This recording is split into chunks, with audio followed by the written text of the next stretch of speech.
All right, welcome into the Fit Parent Podcast. I'm Jeff with Amy, Hello. and today we're going to talk about setting reasonable targets. And we've talked about this before, but I'm going to frame it slightly differently because it comes on the heels of several conversations I've had with clients recently. I feel like it's good to revisit this topic regularly. I think so too. So I want to talk not about big picture stuff. I want to talk about, I'll start with big picture, actually. So trying to think about how I want to phrase this. So we think about goals as the end product of what it is that we want. That's kind of generally what we talk about. Like, I want to lose 10 pounds, whatever. As a for instance, like I want to improve my nutrition. I want to work out consistently. I want to get stronger. I want to have more energy. Like these are goals. And some of those can be quantifiable and some of them are more qualitative. And we've done several episodes on like how to set goals that are measurable, like SMART goals. Like that's important thing to think about. But take that aside for a moment. Let's say that you have an idea of what it is that you want. The execution that we need to do in order to achieve the goal, right? We've talked about outcome versus process. Like what is the outcome versus the process? We want to drill the goal all the way down to like, what do I actually need to do in order to get there? And so there's a framework for this, which is you have a goal and then you have like, what are the skills that I need in order to achieve that goal? Then what are the practices that I need to be able to do in order to have those skills? And then what are the daily actions that I take in order to develop those practices, to develop the skills to get through the goal, right? So this is the process of breaking down a large goal like lose 10 pounds all the way down into like, what do I need to do today? And I think the problem that a lot of people run into is they do two things wrong when they're coming to these actions. One, they set their sights too high from where they are to what the action is. They set an unreasonable jump from where I am to where I want to be. And I will own it myself in this in a moment, how I have tried and failed to do this in my own life recently. And two, goals can be vaguer. Skills can be soft. As we go down the pyramid, we have to be more and more tangible, actionable, and I need to know exactly whether I was able to do this or not do this. This has to be a binary option. Did I accomplish it or did I not accomplish it? So I'll give an example of what would be a not great daily action. I am going to be more mindful with my food. I mean, that feels like an aspiration, but not action. Well, where is that in that pyramid? Mindfulness with eating. It's kind of towards the top of it. Yeah, that's a skill. Yeah. Potentially. It could be even a goal, depending on if I was like trying to improve my relationship with food. Yeah, because I view the skills as more of like something you need to be able to accomplish that goal. Mindfulness with food is a goal for me. Whereas the skill would be understanding just the ins and outs of it. Well, so the skill could be like, hey, what does mindfulness look like? Right? But like the idea of like, I'm going to make more intentional decisions with food. The reason why that is not something that we want to set as a target is because it's not measurable. What does more mean? And honestly, if we set something like that as a target, what are we implying to ourselves is the actual target? What would we have to do in order to feel like we were more mindful with our food? For me, it would be counting calories, but like being more aware of caloric intake, being more aware of protein intake, which I have a fun story to tell you in a minute, and then being more aware of how much, for me, it's fiber. I have a terrible time with fiber. Like remembering to get it all in. I'm sensing that's not what you were looking for. No. I like that. Would it mean that you did all of it? No, because it could be just being more mindful in one of those areas. But what does more mindful mean? Right. That's not a great goal because it's not specific or 100%. measurable. And honestly, what would we think about as being more mindful? We'd probably have to be 100% mindful. Yeah. Like we It's we all or would hope nothing. it's an all or nothing type thing, because it's like, if I'm trying to be more mindful, anything I do that is mindless is going to feel like I failed in the I'm failing. mindfulness. Right. Right? Because this is a vague goal, then I can't tangibly measure it, and so it becomes all or nothing. Mm-hmm. And we've lost the ability from a skills perspective. Like, that's a skill, Mm-hmm. and skills are not I nail it all the time. Think about an athlete, right? An athlete, the best quarterback in the world, doesn't make every throw. He is incredibly skilled Mm-hmm. at throwing, right? He has, hey, I have accuracy, I have arm strength, all of these things. But perfection is impossible there. But we recognize that when it comes to skills. Mm-hmm. When it comes to actions and whether or not I'm doing something, that has to be binary. Mm-hmm. Like, It's implicitly yes or no. in my daily action step, it has to be a binary thing. Like, that's what makes it a daily action step, is like, I am going to do this today. Then the question is, did I do it today? Well, it's tough to measure more mindful. It's tough to measure, I'm going to move more or exercise more or Mm-hmm. be more present with my family. Mm-hmm. Like, those I'm going to be more patient Right. with my What's your kids. baseline? What's your baseline and what's your, like, what's not aspiration, but like goal? Yes. So when we're thinking about those things, those are in the skills category, Mm-hmm. and they could even be all the way up to a goal, but it's like, really, the goal. Oftentimes people think, I want to be more mindful. It could be the goal, what you talk about. And I would argue with you that it is a skill, because what does that give you? That's the goal.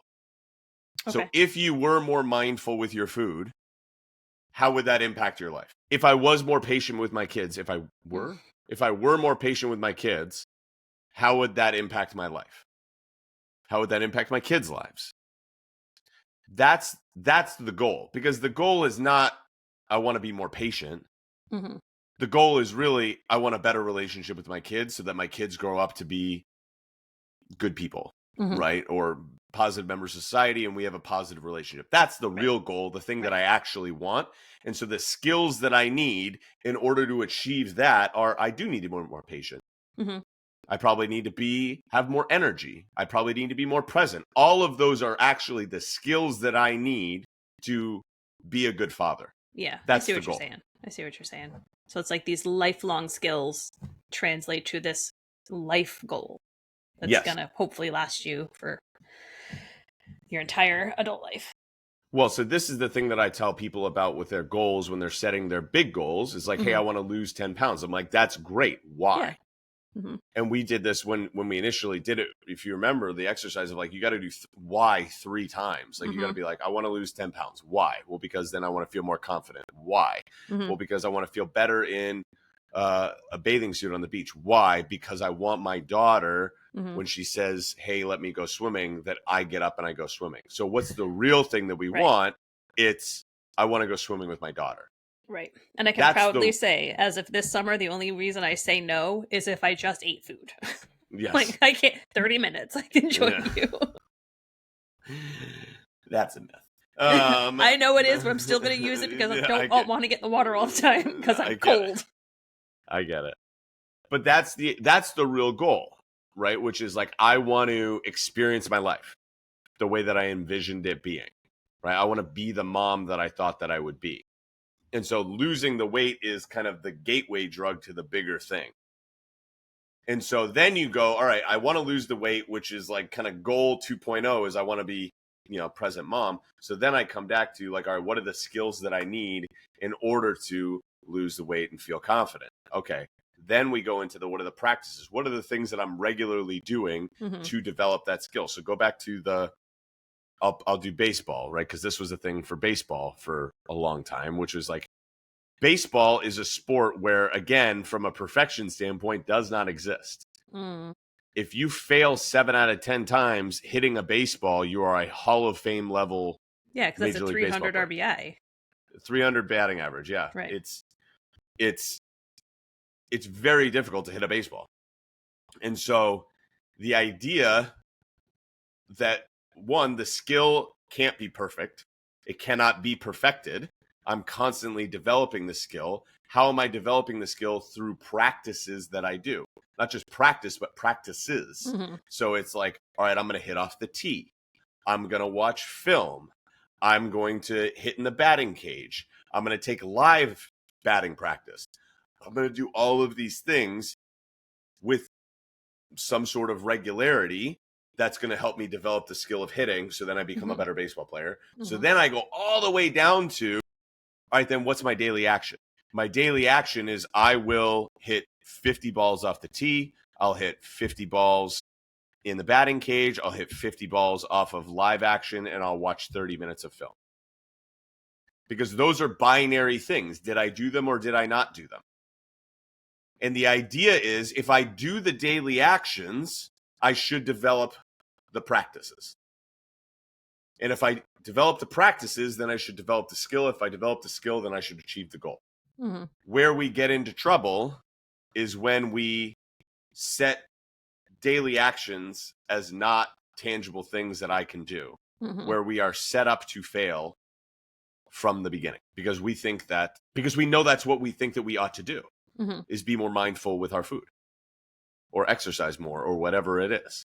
And it's like we're taking a leap to the skill. We're trying to achieve the skill and we haven't broken it down enough. And so I'm always going to feel like I'm falling short of the skill because I will. That would be like if you asked me, all right, what are you going to do today as a baseball hitter? I'm going to go hit 300. Okay. How? What are you going to do? Like, because you want to? Well, no, I'm just going to really try at it. Like, I'm going to try harder. Like there's definitely some stuff, like I'm not doing enough with my hitting to get better at it. So I'm going to be more disciplined with my hitting practice, and I'm going to be more disciplined at the plate. I'm going to stop swinging at pitches that aren't good pitches, and I'm just going to try to be more intentional with noticing what's going on with the pitcher. Trying harder isn't a plan. Right. And that's what we hear from everybody who sets any sort of a goal. I'm gonna. No, you're not. Right. Being more disciplined isn't a strategy. Nope. This is my like, so as we record this, the theme of this week for me on my social media is going to basically be like calling out the toxicity of social media around fitness. Oh my God, yes. And I may make it a theme for a long time, but the problem that a lot of people get on social media is you get people who are like, you're just lazy. And the choices are not between lazy and fit. They're not mutually exclusive. Like, you're not better because you're fit and you're just more disciplined. You've created systems and on a series of daily actions and then practices and then skills. You've developed the skill of consistency. Good for you. But just because somebody isn't as consistent as you does not mean that they're lazy. It means that they have not yet developed the skill of consistency. There are probably quite a few skills that other people have that you don't have. Jack from the internet, like empathy or a personality other than your six-pack, flexibility, fun, humor, intimacy, a relationship. The ability to eat a cheeseburger without feeling terrible about ourselves. Yes. All of these things, right, are so. One skill is not inherently better or worse than another. We just need to understand what are the ones that are required of us. And so we don't want to, though, get into the idea of like, I just need to try harder. And so this is, though, the flaw. Oh, Jeff's going to go off here. I'm ready. I'm watching you stretch. So this is the flaw in the logic for most people, which is, gather my thoughts here. I need to be more disciplined and try harder because I know what I need to do. Mm-hmm. right? Like we do know what we need to do. Like this is going to be my post today is like, we know what we need to do. Like if my dog was overweight, I would feed him less and I would walk him more. Right. Like we know that that's the math on the thing. Like maths. Like it's calories in, it's calories out. We all know that this is true.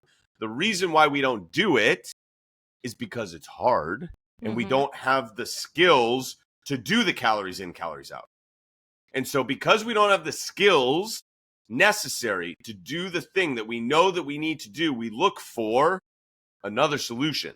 And then we keep researching because we're like, it can't be calories in, calories out, because then it's a willpower issue. And I can't willpower my way through it. So I'm looking for something that doesn't require willpower. And I agree with you. We lose willpower games. Getting into a willpower game is where you fail, 100%. But there is no other solution. So the game is not, what's the solution where it's not calories in, calories out, and I take willpower out of the equation and I find the secret sauce. It's like, oh, I just need to do X and not develop the skills.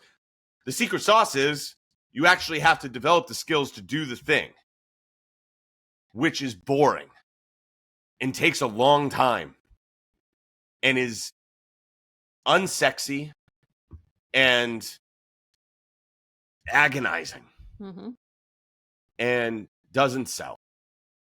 It doesn't sell. You're absolutely right. But people want quick and people want sexy.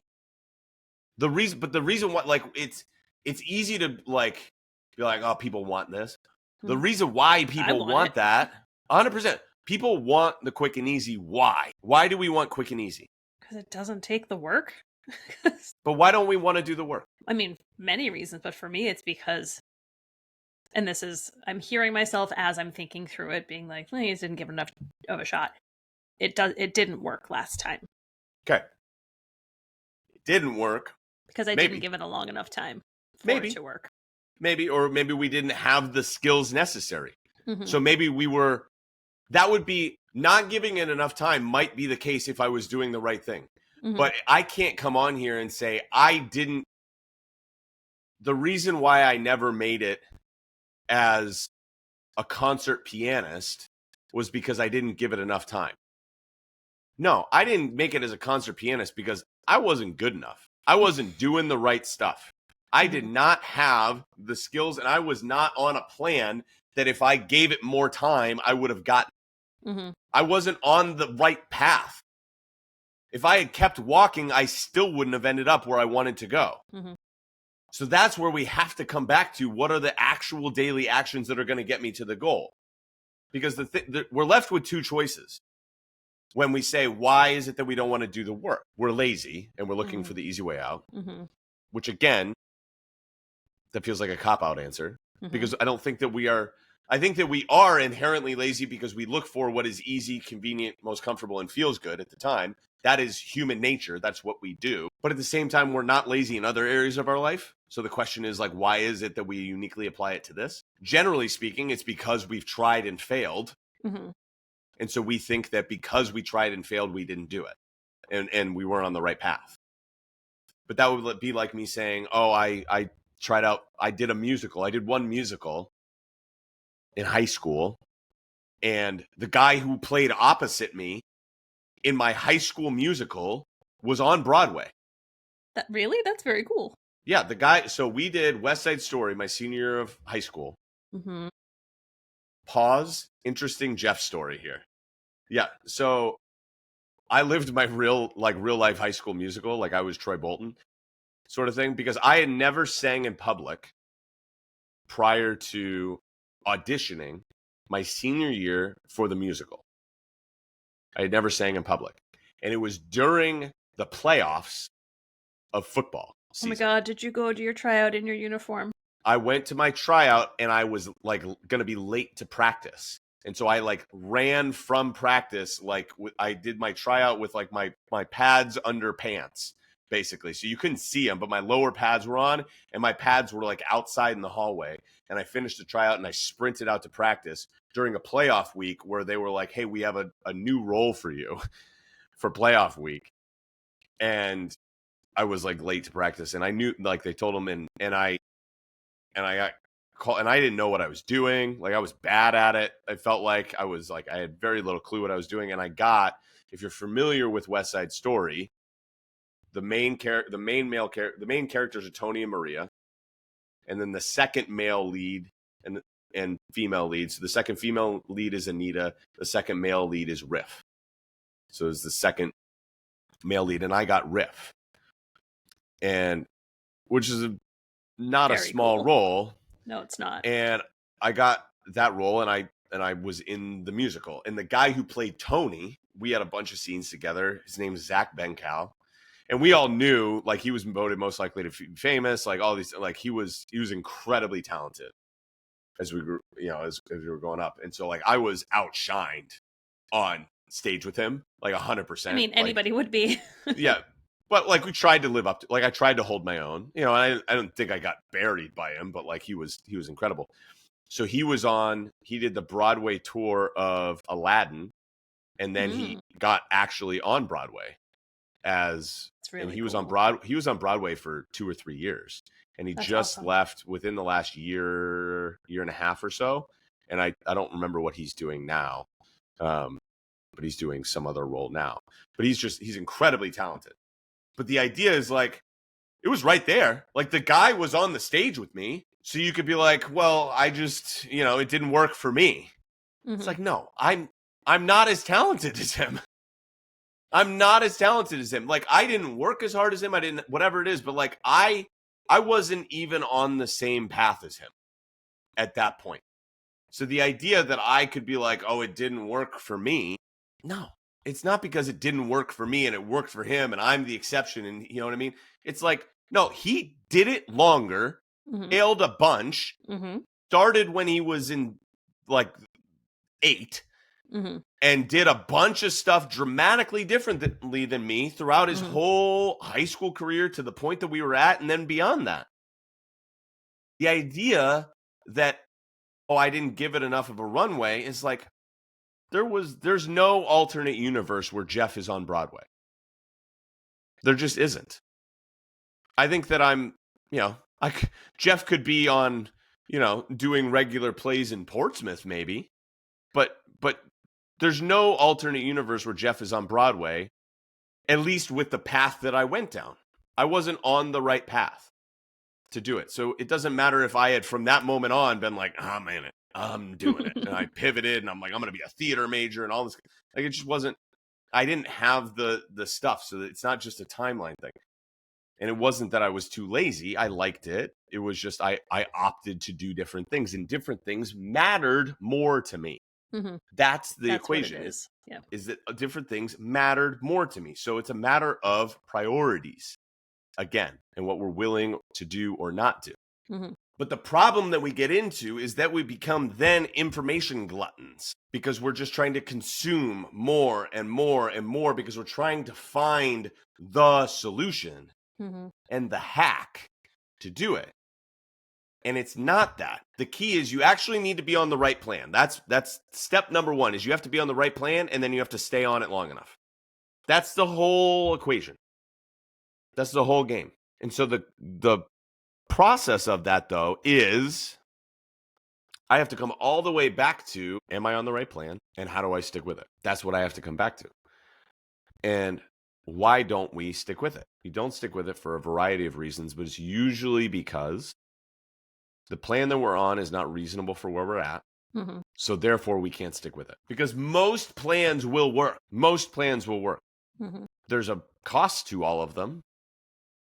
But the question is, how do I get myself to stick with it? Well, I need to break it down to the daily actions that I actually need to be able to take in order to do this. And those need to be reasonable for me in this moment. So I had an analogy, and my brain shut off for a minute. So give me a second to get it back. Tell your protein story while I... Oh, I was at the gym with John this morning, and he was talking about, like, he's gotten bigger because he's gotten muscles, but he's not toning it all. Meg was like, a lot of that's nutrition at this point. Like, if you've built muscle but you're not seeing any different, you need to change how you're eating. And he's like, I eat plenty of protein. I totally hit my protein goals. And I was like, no, you don't. He's like, yeah, I do. And Meg's like, so you eat your goal body weight in ounces of protein? And he was like, well, no. And I was like, well, honey, then you're not reaching your protein goals. And he was like, oh, wow. He had no idea. Even though I talk about it for myself, I'm like, do you think like Jeff made it up just for me? It's just my protein goals. Everyone else in the world is a bit much lower. But he's like, no, I get like, 60 or 70 a day. I'm like, that's how much Emerson should be eating. Have you come to your analogy yet? No. Oh, man. I No, love a Jeff I was analogy. listening to your story. It'll come back to me. Well, so it was maybe going to be less of an analogy, but when we're thinking about, so coming back to the daily actions for a moment and thinking about the things that we're going to be able to do or not do, the thing that we want to be careful of is setting daily actions that are not directly related to the skills that I'm trying to develop. So there's two sides of it. This is the plan side of it, and then there's the reasonability side of it. So the reasonability side of it is like, I'm gonna be more intentional with my food. It's like, okay, no, you're not. And it's not because you don't want to be, but wanting to doesn't mean like we have to actually get down to it. So like I'm gonna take that all the way to its fullest fruition. I'm gonna give you some daily action steps that would be, hey, if I want to be more intentional with my food, I'm gonna show you how this breaks down, and then we'll go to making sure that the goals are related to the thing. So if it was like, I want to be more intentional with my food, more mindful with my food, cool. That's a skill. So what are some of the practices that I need to do?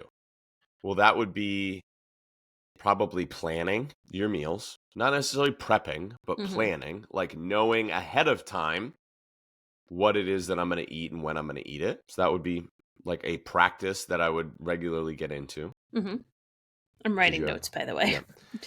Yeah. Another practice would be, so that's leading up to it. Another practice would be in the moment. How am I eating my food? Am I eating my food slowly and noticing what it is that I'm eating? And then another skill would be, or another practice would be adapting my meals to a changing landscape, changing circumstances.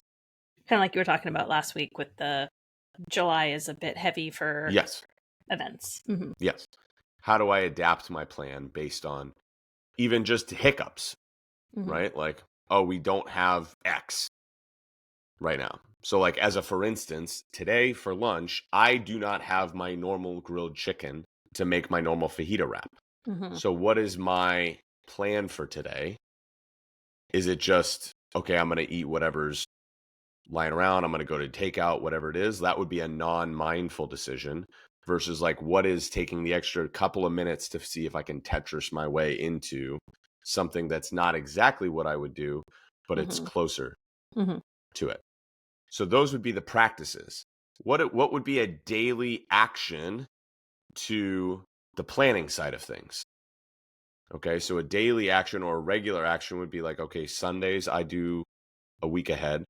I look at the calendar and then I look at my meals, right? Another daily action, and this wouldn't be every day, but like another action that I could do would be making a menu of potential choices of meals that I can just pre-select from.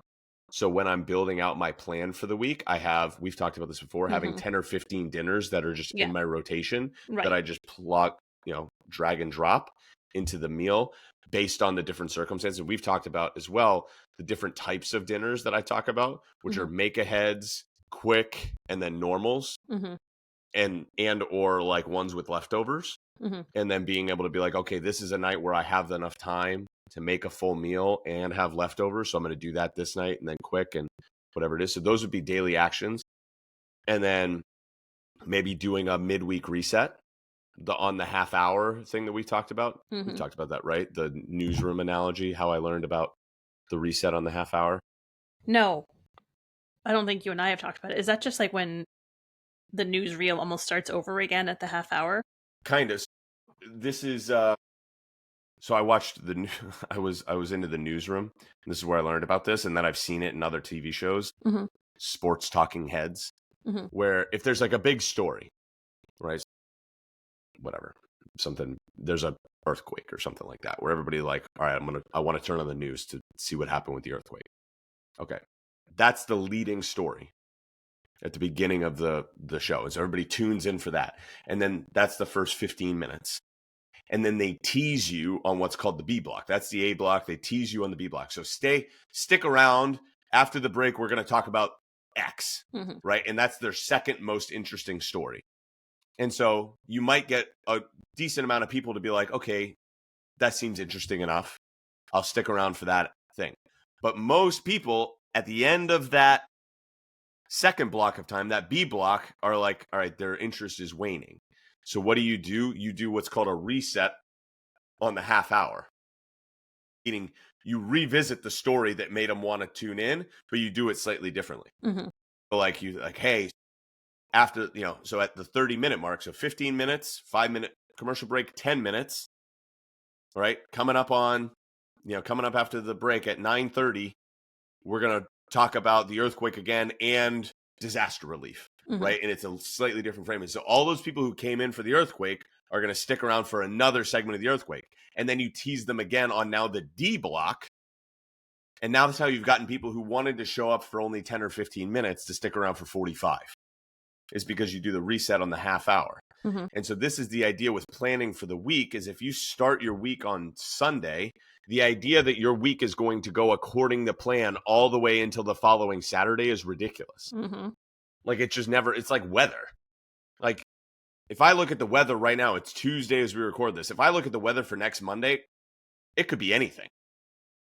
It could be anything. Like the chances that it's that are just as good as the chances that it's not that at this point. We're so far away. Yep. And so I might have a tentative plan for the week on Sunday, but I should probably revisit that plan on Wednesday or Thursday and be like, where are we at? Right. Like, do I need another grocery run? Right. Like, let me replan for the weekend, because now the plans for the weekend have actually formed a little bit. Let me adjust and whatever it is. So that would be another action, would be like, hey, on Thursdays, I do my midweek reset. That would be daily actions for and then planning could also be like, okay, I need to prep some food ahead of time. So it'd be like, hey, I'm going to lay out I'm going to do a grocery order. I'm going to prep some ingredients on this day. I'm going to take the steak out of the freezer so that it thaws 2 days ahead of time. Like, these are planning daily actions. I make sure in the morning that I have everything I need for dinner that night. That's a daily action. That's planning. That's something that I can either do or not do. And if I regularly am doing those things, then what am I probably developing the practice of? Being a better planner. And that's going to help me be more mindful with my eating, because I'm doing it on purpose. Another thing, when we talk about, hey, I'm going to eat slower, right? That would be another skill. So daily action would be, I'm going to put my fork and knife down between every bite. I'm going to take a sip of water between every bite. I'm going to take a picture of my food beforehand, or I'm going to write it in my food journal so that I'm bringing awareness to what I'm doing. Those are daily actions. Like, hey, I put my fork and knife down in between bites at all of my meals today. Okay, check. I did that. I took a picture of all of my meals today. Check. I did that. That brings mindfulness to it. Small actions. They have to be small actions. Yeah. They have to be doable. They have to be something that I can do. If it's like, because this is my thing with laundry, right? Like if I get to a point where I'm like, we had this weekend where it was like we had just been cleaning laundry for a week and a half, but not folding it. So then we had 3 laundry baskets worth of clean clothes for us, 4 laundry baskets worth of clean clothes for us, 2 laundry baskets worth of clean clothes for the kids, and 2 laundry baskets worth of towels and sheets. So now it takes us 3 hours to fold and put all this laundry away. And so we keep pushing it off because it feels too intimidating, versus if I had just taken the 20 minutes to fold the laundry as it came out, then it would have felt more tangible, doable. This is a way that I am not doing this well. But again, what's the goal of this? Would be peace in my household. Like that would be the goal. The top of your washer. That's the goal. It would be, but it would like genuinely be like, oh, I would be less stressed in my house if I could just wake up and pull clothes out for myself and for the kids and not have to dig through a laundry bin. Like that would be significantly more peaceful. So then I'm going to be able to be more present with my family and all of these things. Like that's the byproduct of like doing the daily action. So it's like, why am I not doing the daily action? For me, then it's about structure. So the question is this daily action doable? Am I a 9 or a 10 out of 10 that I'm going to be able to do this? And you don't pick all of them, you pick one. So for the clients who were like, I want to be more mindful with my food. Okay, your daily action is you are going to take a picture of your food for every meal. And if you hit 18 out of 21 meals, that's really solid. That's what we're looking to do. Like, I want you to, as much as you can, do this and just see what happens to your awareness of your food. Because the idea of like, I'm just going to not eat ice cream at night. Like, no, you are. It's summertime and Lagos is open, so we're eating ice cream. You're going to do it. So the question is not whether or not I'm going to eat ice cream. The question is, all right, if I'm being intentional with it, then I'm going to take a picture of it. And there's no guilt or shame surrounding it. But what does making myself take a picture do? Makes you stop and think about it. It's the right turn on red. I'm going to stop. I'm going to make sure that I want to go. And then if I'm going to go, I'm going to proceed with caution. But it's going to bring more awareness to the decision that I'm making versus just making it because it's there. So if I want to be more, awareness precedes, what is this? Awareness precedes, what's the phrasing? Awareness precedes evaluation. Evaluation precedes action. Okay. We want to understand what it is that we are doing. And then we can make decisions based on what we're doing. Then I slow down. That's another one. But then the question again comes back to like, is this actually going to lead me to the place that I want to go? That's the next question. But even before that is this doable for me? So I've had some clients who are like, taking a picture of my food, I forget to do it, or I feel like silly doing it, or whatever it is. And it's like, okay, some of it is like, we got to work through that. But some of it is, okay, if it doesn't feel doable for you, then we need to find something that is doable for you. Like for right now, for Jeff, the idea of like, I'm going to fold the laundry as it gets done. That feels like too much for this Jeff. And you might be like, Jeff, suck it up, Buttercup, like fold your dang laundry. And I'm going to tell you, like, 2 full baskets of laundry in my room ready to be folded that it's been sitting there since yesterday. So I'm with you. Yeah. But the idea of like, suck it up, Buttercup, like, I don't know why you can't do this. That's getting back to the, like, just be more disciplined. Just try harder. Just do it. Just try harder. And that isn't a strategy. Like, I can't just will myself into doing it. So then we come back to, how do I set myself up for success? 1 is realistic expectations. 2 is the environment within which I'm going to be successful. If I want to, for instance, not have ice cream every night, what might be helpful for me? Not going to ice cream. Not having ice cream in the house. Not going to ice cream with my kids when they ask me every time. Because once I'm there, it's probably going to happen. If it's in your house, you're going to, like, if I go, I don't really care all that much about ice cream. But if Megan's like, I really want ice cream, and it's after the kids are in bed, and she's like, will you go get me ice cream? And then she looks at me, and she's gorgeous, and then I do whatever she says. Oh, and that I'm smile. like, yeah, just melts me. And so I do what she asked me to do, and I'm like, okay, I'll go get you ice cream. I wasn't planning on ice cream, but the idea that I'm going to walk into the ice cream store and order her ice cream and not order some for myself is ridiculous. It's not to say that I couldn't. But the idea that, like, I'm going to expect myself not to feels a little bit like I'm burying my head in the sand. And I'm not living in reality. I went to get... So I don't buy ice cream. But John, whenever he goes to the grocery store, he buys 1 for himself, 1 for me, and 1 for Emerson. I never ask for it because ice cream's fine. I'm not like, I must have it. But like a month and a half ago, he bought me one of those little... like the pint Haagen-Dazs strawberry, which in my opinion is the best strawberry. And I take like the shaving bites off the top, like 3 or 4. Whoosh, that's all I need. Like not even a full spoonful. That's all I need. So a pint should last me a very long time. So I was like, I want like a bite of strawberry ice cream. And I'm like digging through the fridge and he's just like sinking in the corner. I'm like, Bud, where's my ice cream? He's like, you left it for more than a couple of days. Once it's over a couple of days old in the fridge, it is fair game. I'm like, that is not the rule. I was like, where's your ice cream? He's like, oh, that was long gone. I'm like, what Emerson's ice cream? Also gone. I'm like, you have a problem. You should not keep ice cream in the house. Because if it's there, that's the fundamental law of nutrition is if it's in your house, you will eat it. Will eat it. You will eat it. So the game is not in the moment. The game is ahead of the game. So how do I set myself up for success? This is the analogy I give all the time is how do you paint a room, right? You take all the outlet covers off. You put down the drop cloths. You tape everything. Then you cut in. Yeah. The prep is that, the longest. that takes you so much time, and you've painted 3% of the room. But then within those boundaries, you can be successful. And so for me, what would be a thing, and this is like, I'm constantly experimenting. This is where you have to experiment with like, all right, what is it that I need in order to do this? For me, I probably need a designated time to fold the laundry. Yes. Like I need a time where it's like, hey, this is the objective of this time is to fold the laundry.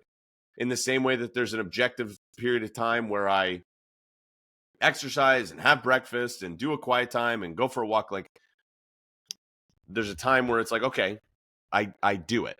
Yeah. And I sweeten the pot for myself when it's laundry folding time because I put it off as long as I can. But I have a book on tape, an audio book. That's how old I am. A book on tape that I only listen to when I'm going for long walks or folding laundry. So if I want to, I've already done my walk for the day and I want to keep hearing what's going on in the book, then I have to go and fold laundry. I like that. It's helpful for me. Again, I like that you can do it. I will say that's a willpower game as well. Right? Listening to a book? No. But like, I'm only doing it when this is the case, like setting rules for yourself. That's not a bad thing. I think it's great. But that's a testing ground. That could totally fail for some people. Totally. Where it's like, hey, I only do this at this time. Yeah. Right? Like I'm just I like it in theory, but you wanna know. Yeah. You want to know for sure if is it gonna work or not work. So then so that's all right, is this appropriate for me? And then the final one is it actually related to the skill? Is it actually related to the skill and the skill is related to the goal? So we want to ask what the was question. The upside down triangle again? It was goal, skills, it's goal, skill, items? practice. Goal, skill, practice, daily actions. Daily actions, okay. So we want to ask the question, like, I have to be able to follow the path all the way up to the goal. Because otherwise I'm doing action for action's sake. Right. And so for me, I know that somehow finding a way to get the laundry folded would lead to me having more peace in my household. Because for me, it's a stressor. Like I get stressed and it bothers me and it impacts other things that I'm trying to do when I'm like, we don't have clothes. Like we don't have clothes. Yeah. Does it bother Megan in the same way? No.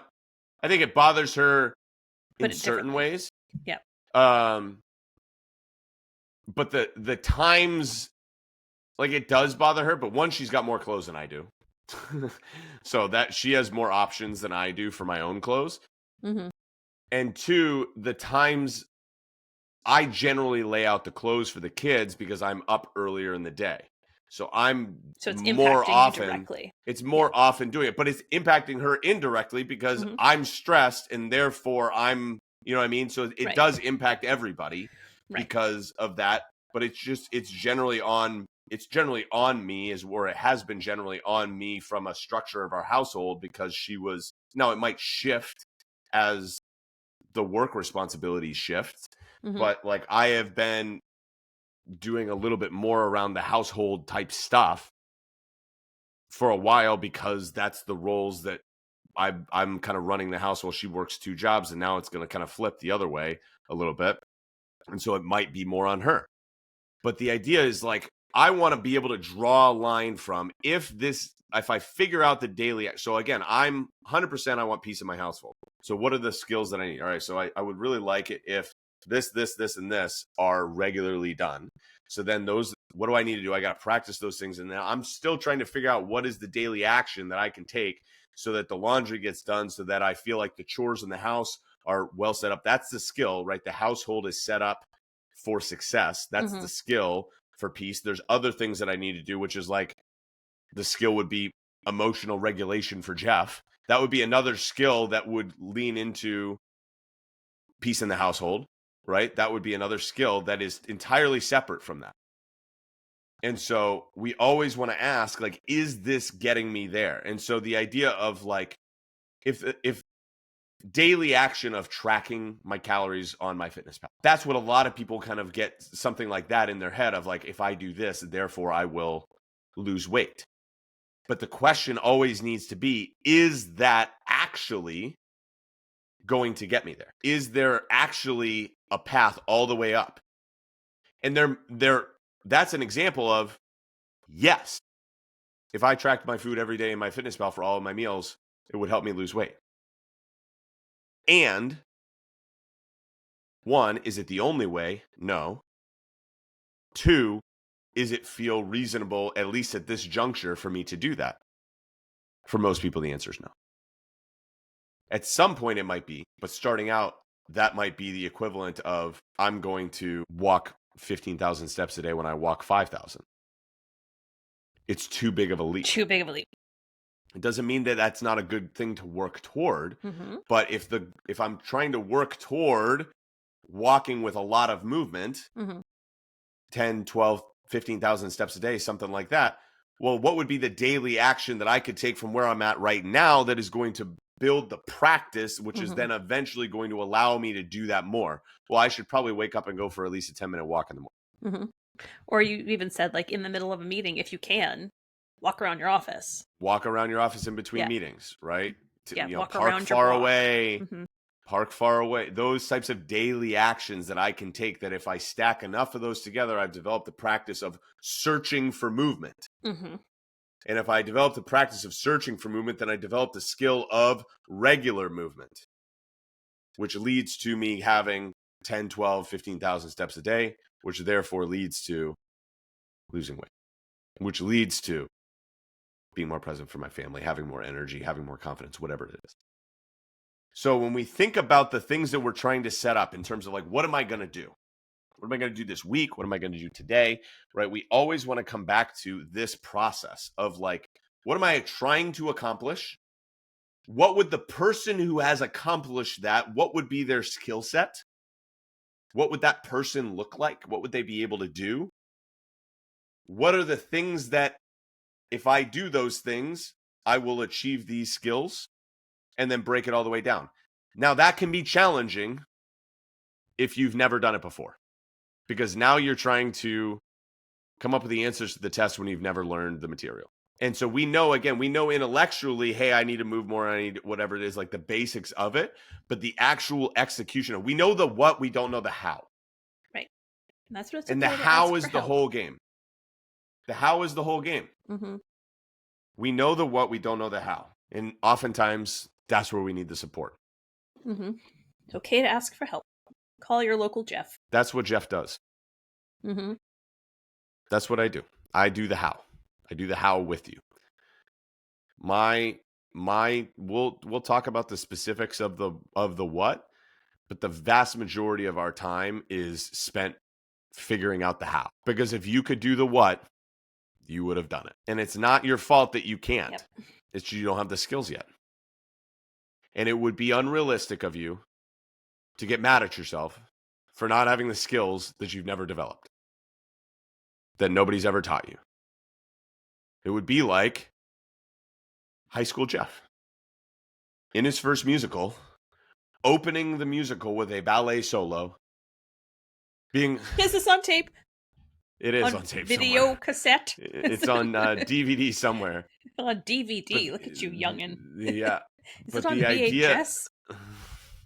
The idea that like I was going to be able to open that show with that without somebody coaching me through it and being incredibly patient and me failing a lot.